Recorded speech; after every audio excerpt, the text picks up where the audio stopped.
Good morning, Grade 3 Masipag! Maaari ba kayong manatiling tumayo at tayo mananalangin na pangungunahan ni Athena Rai? Amen! Ngayon, bago tayo magsimula, maaari ko bang malaman kung sino ang lumiban sa klase ngayong araw? Okay, mahusay! At dahil dyan, bigyan nyo nga ang inyong mga sarili ng 3 bagsak. Now, class, bago tayo dumako sa ating bagong aralin, naalala niyo pa ba ang ating pinag-aralan kahapon? Ano nga ang ating pinag-aralan kahapon, Ate Ira? Mahusay!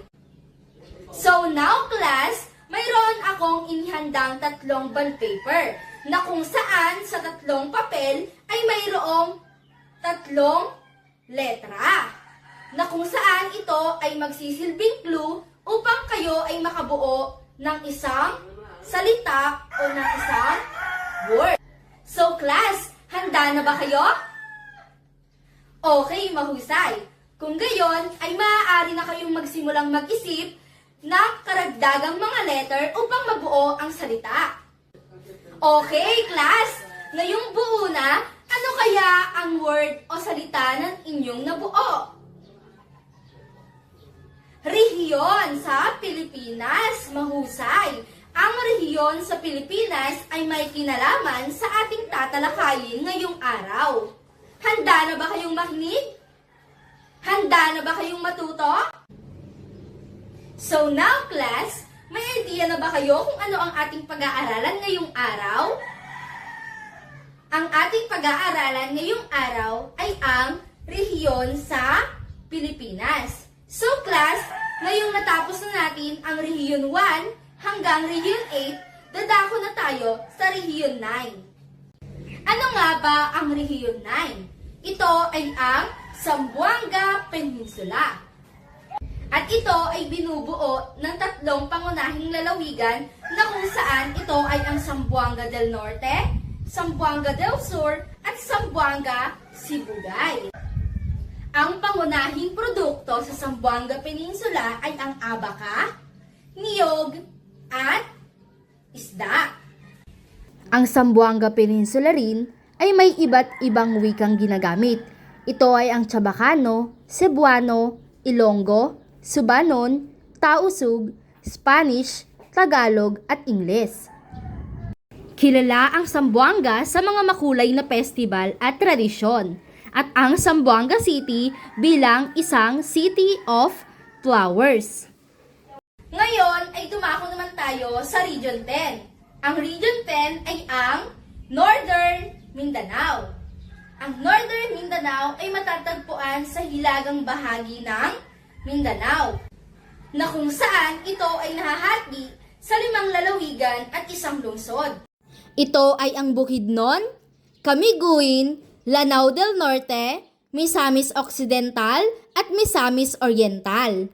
Ang Northern Mindanao ay isang rehiyon na may malaking kontribusyon sa agrikultura, kalakalan at turismo sa bansa. Ang pangunahing lungsod sa Northern Mindanao ay ang Cagayan de Oro City. Ito ang regional center at pangunahing lungsod ng rehiyon.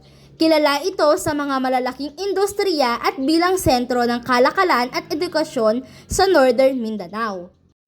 Ang mga pangunahing produkto sa Northern Mindanao ay ang saging, mais, kape, palay at niyog. At mayroon din silang iba't ibang wika na kung saan ito ay ang Cebuano at Waray. Ang rehiyon 10 ay mayaman sa likas na yaman at agrikultura na kabilang sa mga pangunahing industriya ang palay, mais, niyog, saging at kape. Okay, class! Naiintindihan po ba kung ano ang Region 9 at Region 10? Okay, mahusay! Ano na nga ang Region 9? Yes, Trisha? Okay, very good. Ang Region 9 ay ang Zamboanga Peninsula. Ano naman ang Region 10? Yes, Janelle?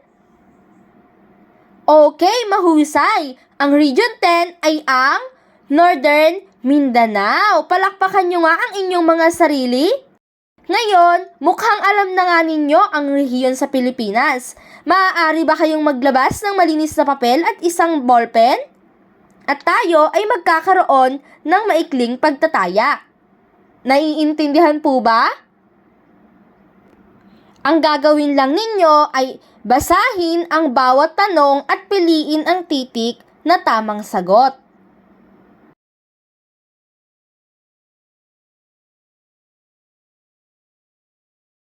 At bago kayo umuwi, maaari nyo bang kuhanin ang inyong assignment notebook at kayo ay magkakaroon ng maikling assignment na gagawin ito sa inyong mga bahay. Very good!